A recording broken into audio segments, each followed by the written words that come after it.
On my 18th birthday, instead of cake and presents, my adoptive parents handed me a garbage bag with my clothes and told me the truth that destroyed everything I thought I knew about my life.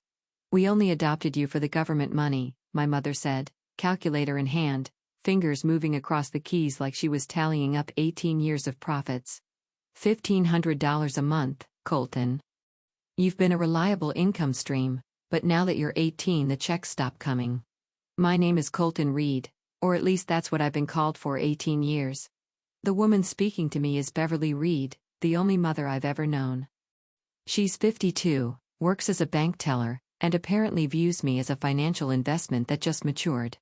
Sitting next to her, avoiding eye contact like he always does during confrontations, is Harold Reed, my adoptive father.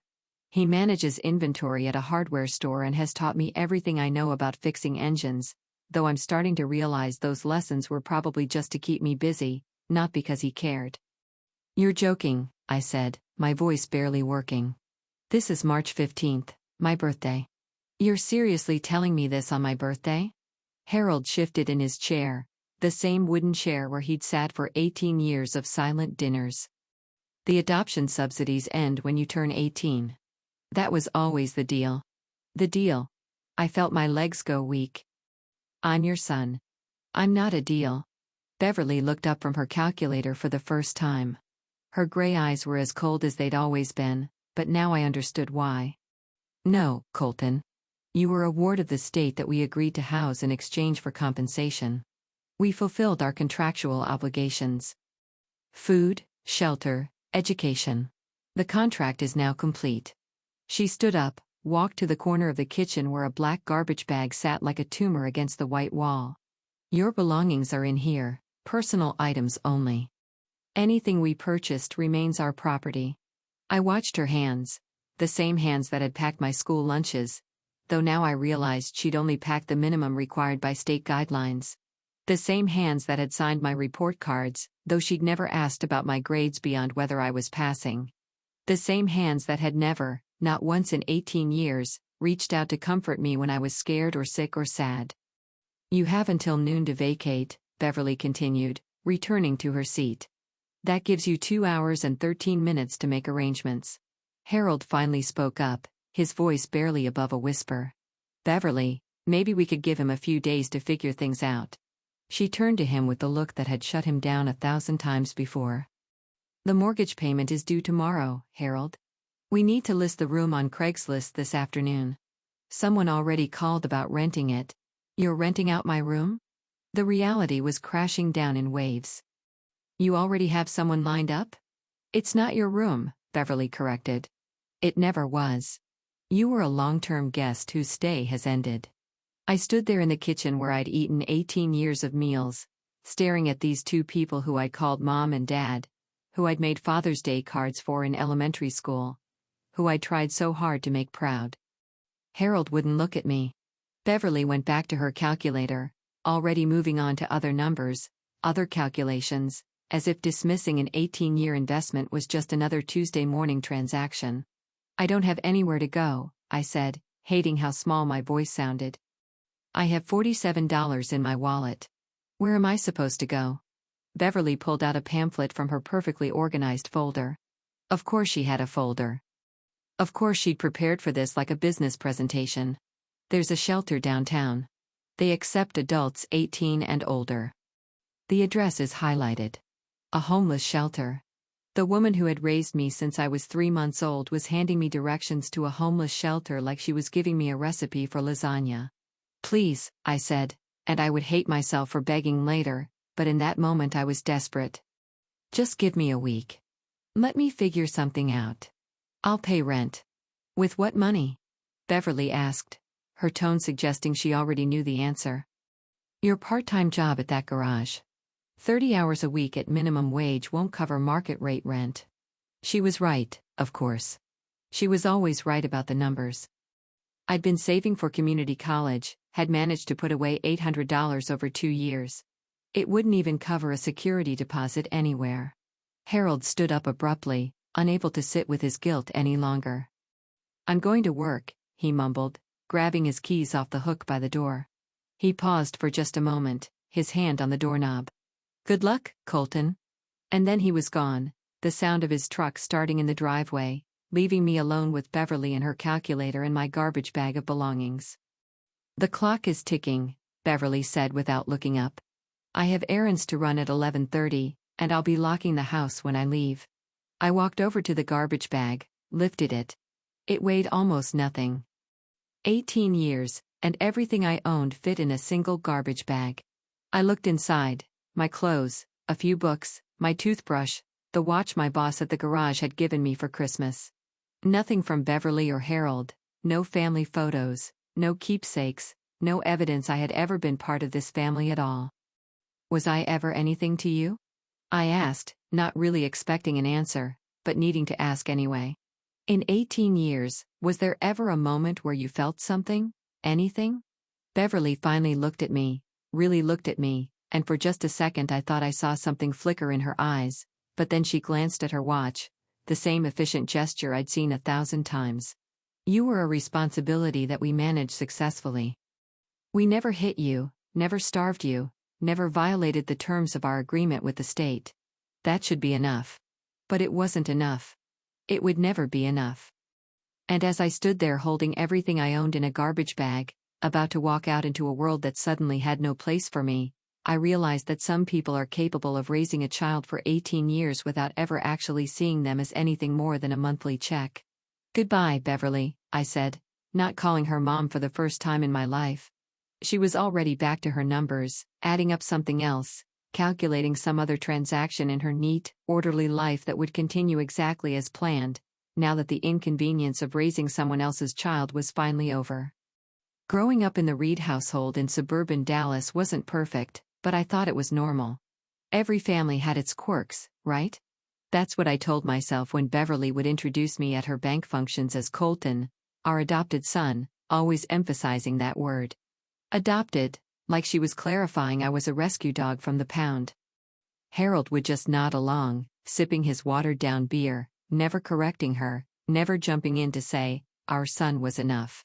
They adopted me when I was 3 months old. I don't know much about the circumstances, just that I was a ward of the state, and they were approved, fostered to adopt parents. Beverly kept the paperwork in a locked filing cabinet in their bedroom. I'd seen her open it twice in 18 years, both times quickly closing it when I walked in, like I'd caught her counting money she didn't want me to know about. Our house was modest but clean, a 3-bedroom ranch with beige walls and beige carpet and beige everything. Beverly believed color was an unnecessary expense. Neutral tones don't go out of style, she'd say, the same way she'd say generic brands have the same ingredients, or there's no point heating the whole house when sweaters exist. Every decision was filtered through the lens of maximum efficiency, minimum cost. Harold taught me practical things, though I realize now it was probably just to keep me occupied. He showed me how to change oil, rotate tires, fix a leaky faucet, patch drywall. Man needs to know how to fix things, he'd say, handing me a wrench. But he never let me work on his prized possession, a 1969 Mustang he kept under a cover in the garage. That's not for kids, he'd say, even when I turned 17 and was hardly a kid anymore. I understand now that I was never going to be old enough because I was never really his. The locked room in our basement should have been my first clue. They said it was just storage, but sometimes I'd hear Beverly down there on the phone, her voice muffled but clearly discussing numbers, always numbers. When I was younger, I thought maybe she worked from home sometimes. Now I wonder if she was talking to the social workers, confirming deposits, discussing my case. School was my escape. Not that I was particularly popular or smart, just average at everything, invisible in the best way. Teachers liked me because I didn't cause trouble. Other kids tolerated me because I could fix their cars in the school parking lot for cheap. I had friends, sort of, the kind you eat lunch with but never invite home. How could I? Our house felt like a museum where someone accidentally lived, everything in its place, no warmth anywhere. I started working at Jennings Auto Repair when I turned 16. Old man Jennings was 70-something, covered in tattoos from his Navy days, and had forgotten more about engines than most people ever learn. He paid me under the table at first, then officially when I turned 17. You got good hands, kid, he'd tell me. Steady, patient, That's rare these days. The money went straight into my savings account, minus what Beverly charged me for incidentals once I started working. $50 a month for increased utility usage, $30 for wear and tear on the household, $25 for administrative overhead, which I think meant the time she spent driving me to work before I got my license. She had an itemized list, of course she did. I bought my own clothes from Goodwill, paid for my own school supplies, covered my own phone bill with a prepaid plan. Beverly said it built character. Harold said nothing, which was his primary contribution to most conversations. The 3 photos I mentioned earlier were all formal, staged. One from when I was 5, dressed in a suit for Beverly's cousin's wedding. One from middle school graduation because the school required it. One for my 16th birthday at DMV when I got my license. Beverly kept them in a drawer, not displayed anywhere. The walls had art from Home Goods, generic prints of flowers and landscapes. Nothing personal, nothing that suggested a family lived here. Dinner was always at 6 sharp. Beverly would cook meals that could be stretched across multiple days. Sunday's roast became Monday's sandwiches, Tuesday's soup, Wednesday's casserole. She had it down to a science exactly how many calories per dollar, exactly how much nutrition per penny. We ate in relative silence, the news playing in the background. Harold occasionally grunting agreement with some political opinion, Beverly cutting her food into identical, measured bites. I tried once, when I was about 14, to ask about my biological parents. The temperature in the room dropped 10 degrees. They couldn't care for you, Beverly said curtly. We stepped up when others wouldn't. That's all you need to know. Harold had added quietly. Best not to dig into the past, son. It was one of the few times he called me son without it sounding like he was reading from a script. Birthdays were acknowledged but not celebrated. A card, usually. Generic. Happy birthday, printed inside, signed Beverly and Harold Reed. Christmas was similar. Practical gifts only, socks. School supplies. One year, a graphing calculator because it was required for class. The tree came down December 26th, no matter what. No point paying electric for lights we're not using, Beverly would say. I see it all differently now, every memory tainted with the truth. The way Beverly kept meticulous records of every penny spent on me. The way Harold always introduced me as the boy to his coworkers. The way they never came to parent-teacher conferences unless the state required it. The way they'd have hushed conversations that stopped when I entered the room. Conversations I now know were probably about their monthly windfall. But here's the thing about growing up without love. You don't know it's missing until someone shows you what you should have had. I thought all families were transactional. I thought all parents kept spreadsheets.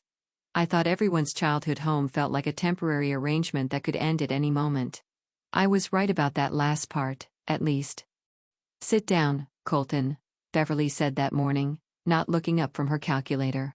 The kitchen table was covered in documents, spreadsheets, and bank statements. Now that you're 18, the checks stop coming. My stomach dropped like I'd missed the last step on a staircase. What checks? Harold shifted uncomfortably in his chair, the wood creaking under his weight. He was wearing his work uniform, probably eager to escape to the hardware store where he could hide behind inventory sheets and customer service. The adoption, subsidy checks, $1,500 a month for 18 years. That's why we took you in. The words hit me like physical blows. I actually felt each one land in my chest, my stomach, my throat. $1,500, monthly, for 18 years. I was doing the math even as my world collapsed. $324,000, that's what I had been worth to them. Beverly continued, her voice as emotionless as if she were reading a grocery list. We provided what the state required: food, shelter, education. The contract is complete. You need to leave by noon. You're joking, I said, my voice cracking like I was 13 again. This is some sick birthday prank. Any second now, you're going to laugh and bring out a cake, right? The garbage bag has your belongings, Beverly replied, pointing with her pen. Leave the key on the counter, the garage door opener too, and the house key hidden under the fake rock. I know you made a copy. She knew about the spare key, of course she did. Beverly knew about everything that might cost her money or compromise her control. I don't understand, I said. The puzzle pieces were falling into place, creating a picture I didn't want to see. You raised me. I call you mom and dad. How can you just kick me out? You're legally an adult, Beverly said, finally looking up from her calculations. We have no further obligation to house you. In fact, keeping you here could complicate our taxes. We've been claiming you as a dependent, but now that the subsidy has ended, you're a liability rather than an asset. A liability, an asset. I was being discussed like a car that had depreciated past its useful value. Please, I said, and I actually got on my knees in that kitchen, right there on the linoleum floor that I'd mopped every Saturday for 18 years. I'll get a full-time job, I'll pay rent, I'll buy my own food, just give me a month to figure things out. Harold looked away, studying the wall like he'd never seen it before. Beverly just pointed at the clock. It's 9:47, you have until noon. Don't make this harder than it needs to be. I stayed on my knees for another 30 seconds, maybe a minute, waiting for something, anything, a crack in their resolve. But Beverly went back to her calculator and Harold stood up to refill his coffee, stepping around me like I was a piece of furniture. When I finally stood up, my legs were shaking. 18 years, I said. 18 years of calling you my parents, doesn't that mean anything? You were well cared for, Beverly said, fed 3 meals a day, clothed appropriately, educated through the public school system, medical and dental care as required by state guidelines. You received everything you were entitled to. What about love? The question came out as barely a whisper. Beverly's fingers paused on the calculator keys for just a moment. Love doesn't pay mortgages, Colton. I went to my room, or what had been my room for 18 years. The walls were bare, because Beverly didn't believe in posters or personal decoration. The furniture was basic, functional, probably bought in bulk from some state-approved supplier. I opened the closet and found my clothes already sorted into 2 piles. Things I'd bought myself, which went into the garbage bag, and things they'd bought, which stayed. My laptop stayed because they'd purchased it for school. The alarm clock stayed because it came with the room. The baseball glove Harold bought me when I was 12 stayed, even though we'd never played catch, not even once. He'd bought it because the school required it for PE, nothing more. I found myself in the bathroom, staring at my reflection. Brown eyes, brown hair, average height, average build. I looked like nobody and everybody at once. Is that why it had been so easy for them? Because I was generic enough to blend into their beige life without disrupting the color scheme? Back in the kitchen, Beverly was on the phone. Yes, the room will be available this afternoon, $450 a month, utilities included, first month and security deposit required. She was already renting out my room. While I was still in the house, she was arranging for my replacement. Not another foster kid, though, a paying tenant, a real asset. Who were my biological parents? I asked suddenly. Beverly covered the phone. Does it matter? They gave you up. We're giving you up. Seems like consistency to me. You know who they were? The state provided basic medical history for insurance purposes. Nothing more was relevant to our arrangement. Our arrangement, that's what my childhood had been, an arrangement. Harold came back from the garage holding a $20 bill. He handed it to me without making eye contact. For food, he mumbled, until you get settled. $20, after $324,000, he was offering me $20. I wanted to tear it up, throw it in his face, maintain some dignity. But I took it. Pride doesn't mean much when you're about to be homeless. Time's up, Beverly announced at exactly noon. She stood by the door, holding it open. We have appointments this afternoon. I picked up the garbage bag, surprisingly light for containing an entire life. As I walked past her, I stopped. Did you ever, even for a moment, think of me as your son? She looked at me with those gray eyes that had never warmed, not once. I thought of you as my responsibility. I fulfilled that responsibility completely. The door closed behind me with a decisive click. I heard the deadbolt turn, then the chain lock, then nothing but the sound of suburban Dallas continuing its day, lawnmowers running, kids playing, families being families in ways I would never understand. I stood on the sidewalk, holding my garbage bag, $20 in my pocket, and nowhere to go. The shelter pamphlet Beverly had given me was already damp with sweat from my palm. The address was downtown, at least an hour's walk. My phone buzzed with a text. Beverly, you're no longer on our family plan. Service ends at midnight, plan accordingly. Even my phone was on a timer.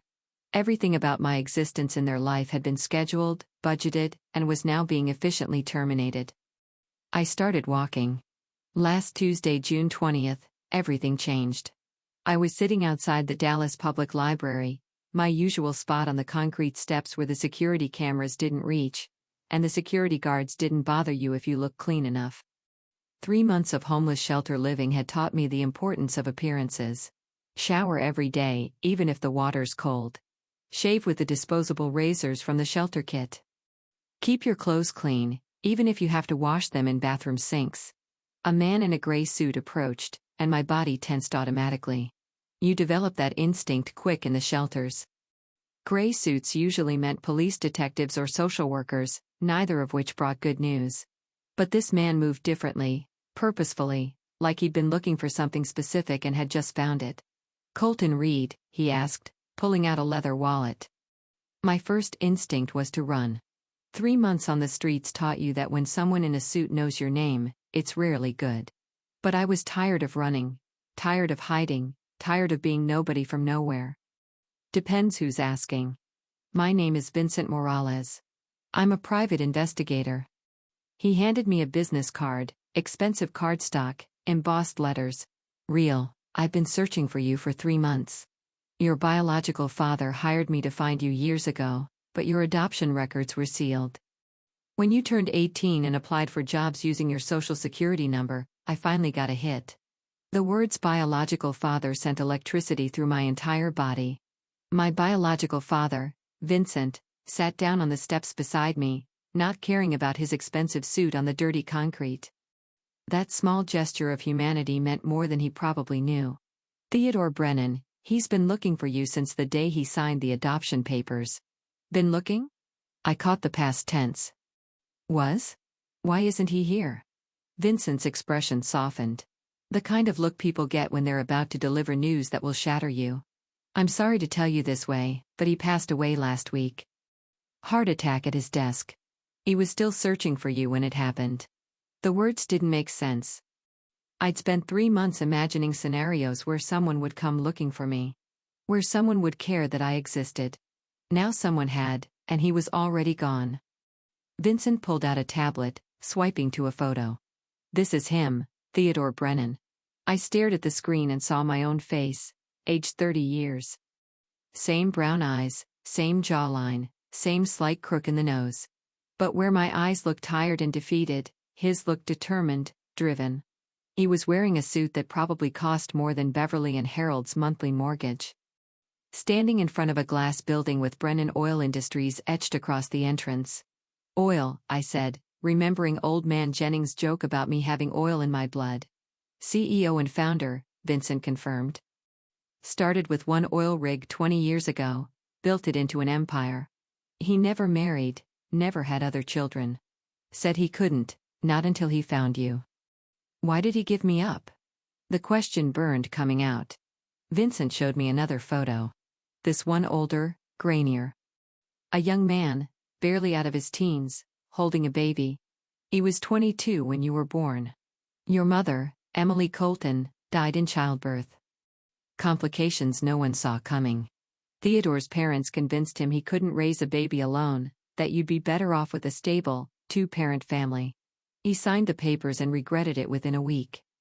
A week? I felt anger rising. He regretted it after a week and it took him 18 years to find me. He tried to reverse the adoption immediately, but you'd already been placed with the Reeds. The records were sealed. He spent 18 years and millions of dollars trying to break through the legal walls.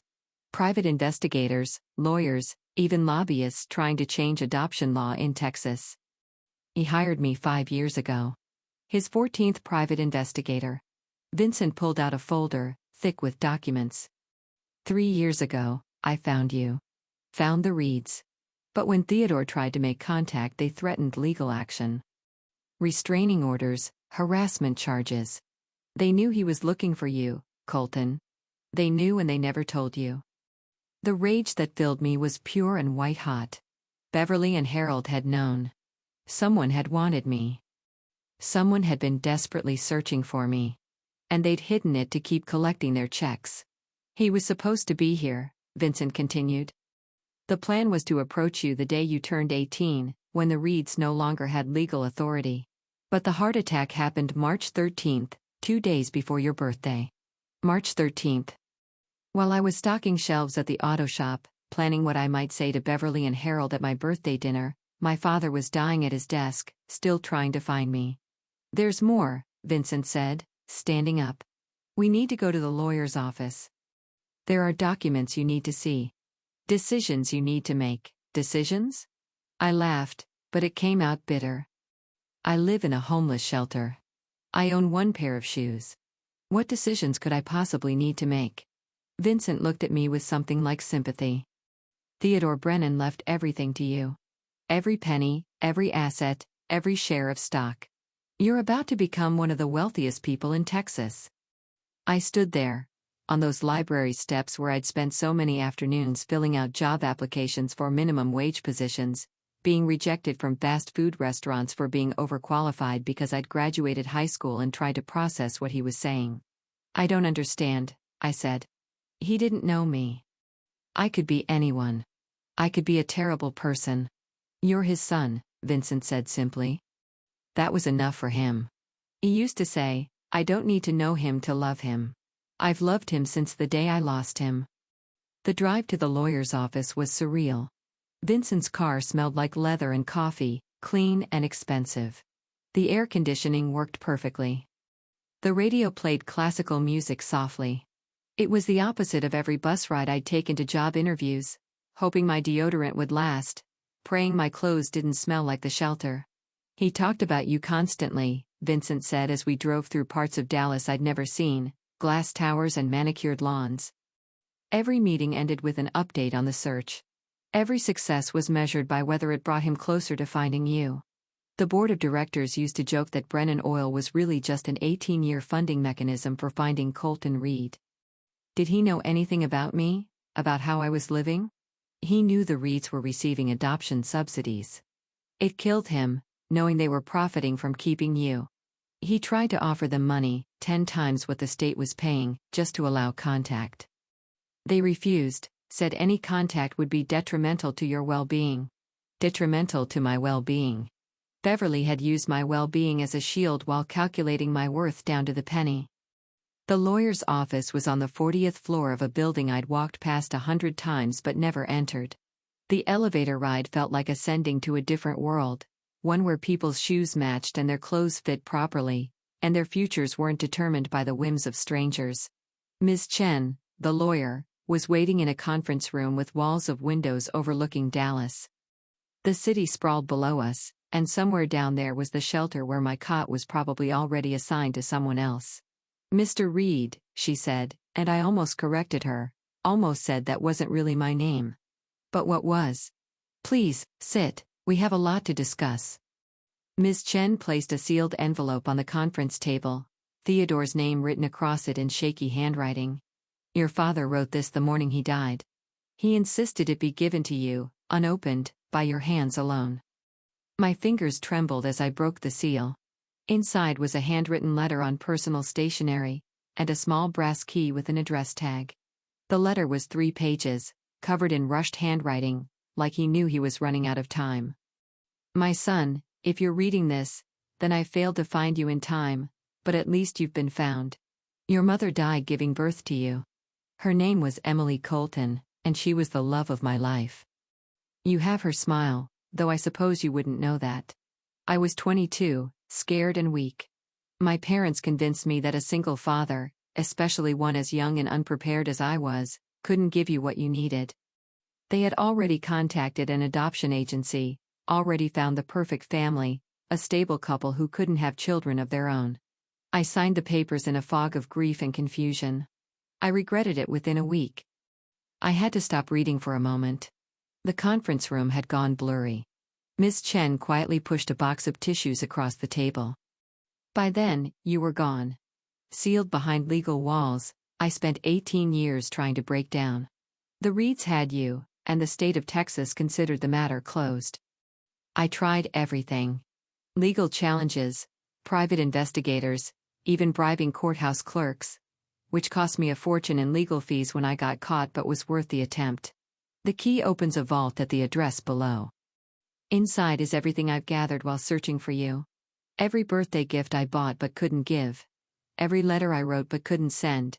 And the truth about why finding you became my obsession. The letter continued. Your mother's name was Colton, her maiden name. I named the company's newest oil field after you, the Colton Reserve, discovered the day you would have turned 16. It's the most productive field we own. I built an empire hoping that one day it would be loud, enough for you to hear me calling for you. Every contract I signed, every deal I made, I did it thinking maybe this would be the one that generated enough money to break through to you. I'm sorry I wasn't strong enough to keep you. I'm sorry I wasn't fast enough to find you. But I never stopped loving you. Not for a single day. The fortune I'm leaving you isn't an inheritance, it's 18 years of apologies in the only language I had left. Vincent drove me to the vault's address, an unmarked building in Houston's industrial district. It looked like nothing from the outside, just another warehouse. But inside, past 3 layers of security, was a room that took my breath away. The walls were covered floor to ceiling with evidence of his search, private investigator reports, thousands of them, age progression photos showing what I might look like at 5, 10, 15. Every Colton Reed in America had been investigated. There were newspaper clippings from my high school, my honor roll announcement, my name in tiny print, circled in red ink with "Is this him?" written in the margin. He'd been so close so many times. The center of the room held 18 years of birthday presents, each wrapped and labeled. A toy fire truck for age 4 with a note, "Every boy should have a truck." A baseball glove for age 9. "I would have taught you to catch." A set of car keys for 16. Your first car, a Mustang, just like the one your mother loved. The car was apparently still in storage, waiting, but it was the desk that broke me. Hundreds of letters, organized by date. I picked one at random from age 13. Colton, you're 13 today. I wonder if you like science. I loved chemistry at your age, before I discovered petroleum engineering. I hope someone is teaching you to throw a curveball. I hope someone tells you they're proud of you. I am, even from afar. I got your school photo today, bought from a company that sells yearbook pictures online. You look serious, thoughtful. Your mother had that same expression when she was concentrating. I carry your photo everywhere. The board thinks I'm insane, pulling out a school photo of a boy I've never met during million-dollar negotiations. But you ground me, remind me why I'm building this. All of this is for you. Vincent stood quietly by the door as I went through letter after letter, year after year of a father's love documented in ink and paper. Then I found the folder that changed everything. Failed adoption recovery, Reed family. Inside were documents, legal correspondence, emails. Theodore had found me 3 years ago. He tried to make contact, sent letters, even showed up at the house once. Beverly and Harold had responded with lawyers, threatened harassment charges, filed for a restraining order. There were photos of my house, of me walking to school, getting into Harold's truck, working at the garage. My father had been watching from a distance, legally barred from approaching. One email from Beverly to Theodore's lawyer was highlighted. Mr. Brennan's contact attempts are disruptive to our family structure. Colton is thriving in our care and does not need the confusion of a biological parent's interference. Any further attempts at contact will result in criminal charges. The monthly subsidies we receive from the state are irrelevant to this matter and should not be construed as motivation for maintaining custody. She'd known. She'd known everything and kept it from me to keep her monthly checks coming. At the bottom of the folder was a USB drive labeled Final Message. Vincent pulled out a laptop and we plugged it in. Theodore's face appeared on screen, dated a week before his death. He looked exhausted but determined. Colton, tomorrow I'm flying to Dallas. Vincent finally confirmed you'll be 18 and free from the Reed's control. After 18 years, I'm finally going to meet my son. I've practiced what to say 1,000 times, but I know I'll just cry. I hope you can forgive a young man's cowardice. I hope we can build something from the time we have left. I bought a restaurant reservation for your birthday dinner. Somewhere nice, somewhere that serves that chocolate cake everyone seems to like on birthdays. I never got to see you blow out candles, make wishes. I have 18 years of wishes saved up. All of them are just variations of the same thing. Bring my boy home. I love you, son. I'm coming for you. This time, nothing will stop me. The timestamp showed 11:47 p.m., March 12. He died at his desk 6 hours later, planning our reunion. Vincent finally spoke. The paramedics said he was holding a plane ticket to Dallas and your photo when they found him. I sat in that vault, surrounded by 18 years of love I never received, gifts I never opened, letters I never read, and felt the full weight of what had been stolen from me. Not just by Beverly and Harold, but by fate, by timing, by a heart that gave out 2 days too soon. There's one more thing, Miss Chen said, pulling out a tablet. The estate value, Brennan Oil Industries, valued at $91 million. 4 mansions across Texas, each fully paid. A private island off the Gulf Coast he bought the year you turned 10, named it Colton Island. Various investments and liquid assets totaling another $30 million. It's all yours, Mr. Brennan, Brennan. She'd called me Mr. Brennan. For the first time in my life, I had a name that someone had wanted me to have. I'm 19 now, CEO of an oil company I'm still learning to run. The board members who watched Theodore search for me for 18 years have become my teachers, sharing stories about my father I'll never get to make myself. They tell me about his determination, how he'd fly to random states on weekends following leads that I might be there, how he kept a desk drawer full of my school photos bought from public record websites, how every major business decision was followed by the question, will this help me find my son? The mansions felt wrong at first, too big, too empty, filled with the ghost of a man I never met but who loved me more than anyone ever had. I kept one, the house where Theodore lived, leaving his bedroom untouched. His cologne still sits on the dresser. His reading glasses remain on the nightstand, marking his place in a book about adoption law reform he'll never finish. Sometimes I sit in his study, surrounded by his handwritten notes about me, and talk to him like he's there. I tell him about my day, about the company, about the life he made possible. The other 3 mansions have been transformed. They're transitional housing now for aged-out foster kids and homeless youth. The Dallas shelter where I spent 3 months eating expired sandwiches and sleeping on a cot that smelled like disinfectant now receives a monthly donation that ensures no one goes hungry or cold. The director asked me once why I don't want my name on anything. I told her the truth. It's not charity when you've been there.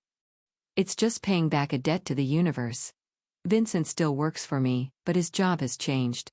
Now he helps me find other lost kids, other biological parents searching for children they lost to the system. We've reunited 12 families so far. Last month we found a 17-year-old whose biological mother had been searching for 15 years. I paid for their reunion dinner and watched from across the restaurant as they cried over untouched pasta. That's what Theodore never got. That moment, that chance to cry over birthday cake while making up for lost time. I visited Beverly and Harold once, just once. They'd moved to a smaller apartment on the wrong side of Dallas, the kind with bars on the windows and a broken security gate. Harold was working double shifts at the hardware store. Beverly had taken a second job doing bookkeeping at night. Without my monthly subsidy, their carefully calculated life had fallen apart. We gave you what you needed, Beverly said when she opened the door, not inviting me in, her face showing no surprise at seeing me. No, I replied, standing in their doorway wearing a suit that cost more than their monthly rent.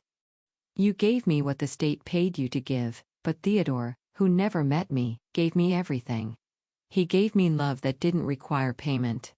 Harold appeared behind her, looking older, more tired. Colton, we heard about your inheritance. If you could see your way to helping us out, we did raise you for 18 years. The audacity of it should have made me angry. Instead, I felt nothing but pity. You raised me for $324,000 in subsidies. By my calculation, You've been paid in full. I left them there, in their calculated poverty, and never looked back.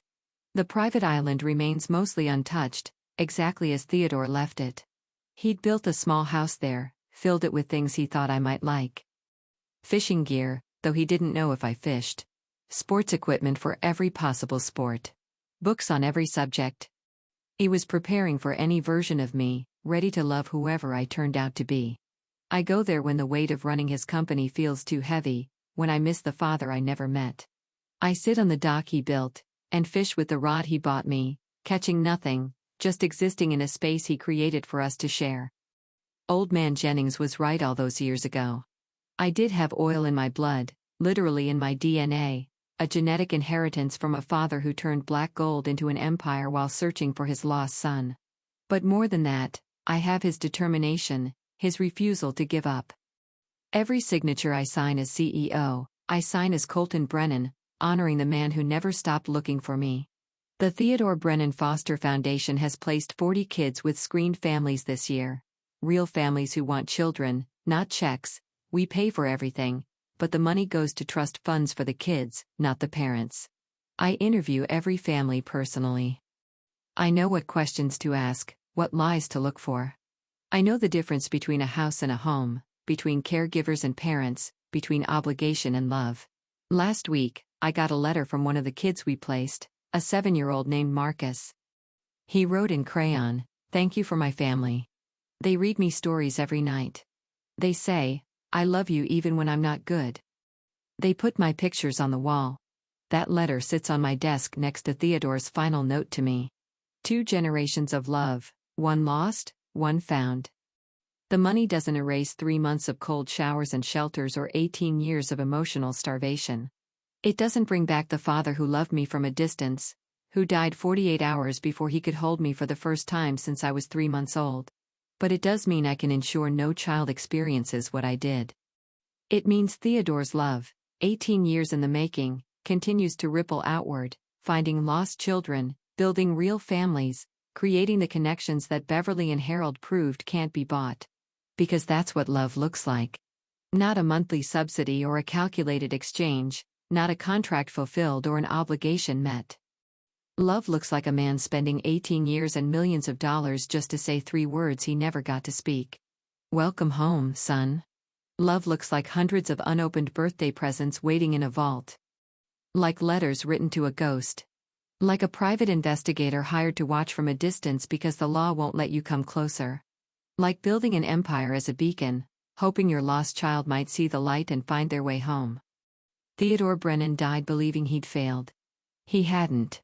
He'd spent 18 years teaching me what it means to love someone unconditionally, to never give up, to build something beautiful from loss and longing. He taught me that real parents aren't the ones who keep you for the checks, but the ones who would spend everything, sacrifice everything, just to know you're okay. I keep his final video on my phone, watch it when I need to remember what love looks like. My father, exhausted from 18 years of searching, holding a plane ticket to come find me, saying he loves me, saying he's coming, saying this time nothing will stop him. Death stopped him, but love didn't. Love found a way. Love always does. Some nights I dream about that birthday dinner he planned, the chocolate cake he ordered, the candles I would have blown out. In my dreams, he makes it to Dallas. We sit across from each other at that restaurant, 2 strangers with the same face, the same eyes, the same oil in our blood. He tells me he's sorry. I tell him I understand. We both cry over chocolate cake that tastes like redemption. Then I wake up in his house, running his company, living his dream of bringing me home. And I realize the dream came true, just not the way either of us imagined. I'm home now, in a house built by love, in a life funded by determination, in a future he created while refusing to let me go. Beverly and Harold gave me up for free the moment the checks stopped coming. Theodore never gave up, not even when his heart stopped beating. That's the difference between a transaction and a transformation, between housing and home. Between people who kept me and the one who loved me. Welcome home, son. I finally made it, Dad. I finally made it home. If this story touched your heart, please take a moment to like this video and share it with someone who needs to hear it. Your comments mean the world to me, and I read every single one.